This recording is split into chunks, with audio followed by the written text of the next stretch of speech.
Hello, my name's Fancett and I'm a Giving Ministry Adviser with the Diocese of Newcastle. And this talk is about giving when things are really difficult.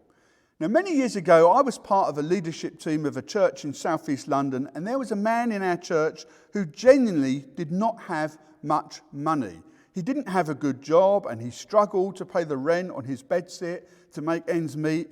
These facts were not in dispute. We all knew that. He was a great guy and very dearly appreciated member of our church. But when he said to me one day, I can't give to the church, I simply don't have enough money, my inclination was just to completely accept that and say, of course not, it doesn't matter. But one of my leadership team colleagues was with me and he interjected with a slightly different line. He said, well, what about 50p? Could you manage to give 50p a month?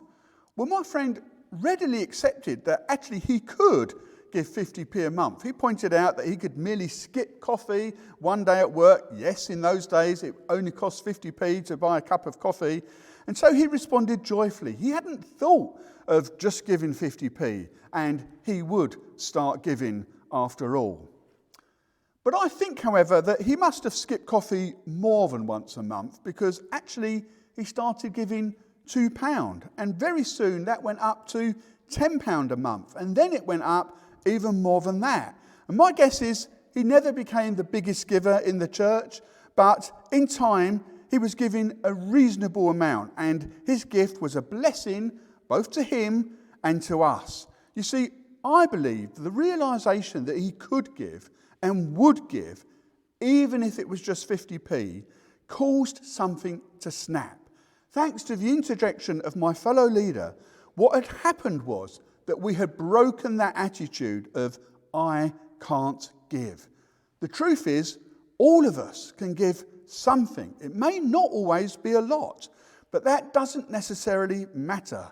It is a spirit or attitude of giving that is important. And people that look to give where they can, what they can, people wanting to count themselves in, no matter how big the justification to excuse yourself might be, that's what we're looking for. It's so interesting to note Jesus' response in Mark chapter 12 to the widow who gave 2 mites at the temple. For those who don't know, a mite is 1/8 of a penny. Even in Jesus' day, that would not have been a lot. And yet Jesus remarked on it. He said, this poor widow has put more into the treasury than all the others. The others gave out of their wealth, but she has given out of her poverty. And she's put in everything, all she had to live on. Her offering was acceptable to the Lord. And that is surely what we desire for any expression of our worship, be it singing, prayer, or what have you, that whatever it is we bring is acceptable to him. And the widow's mites were. And so I believe was my friend's 50p. In human terms, we might think, well, for just 2 mites, it's not even worth putting the offering bowl out.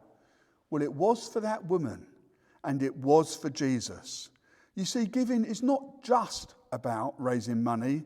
It's about expressing our commitment to the cause, of saying, I'm part of this. That's why the Macedonian Christians pleaded with St. Paul to be allowed to participate in the collection he was organising for the church in Jerusalem. Even though Paul seemed willing to exclude them because of their hardship, they didn't take that offer. They wanted to give. And I believe that giving together is part of our communion together.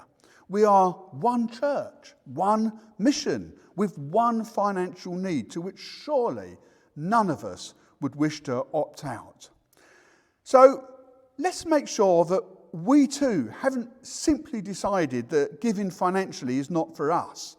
Now, I don't want to belittle all those other forms of giving, people who give time, skills, words, people who give their trust. These are all very important things and so appreciated too. And if that is the way you're giving, then thank you. But let's just not close ourselves off to the possibility of financial giving too. Consider 50p. consider £1, or consider an extra 50p, or an extra £1? Is there some small thing, like my friend's workplace coffee, that you could manage without? Let's start our journey of financial generosity with God and see where it will lead. Thank you so much for listening. God bless you.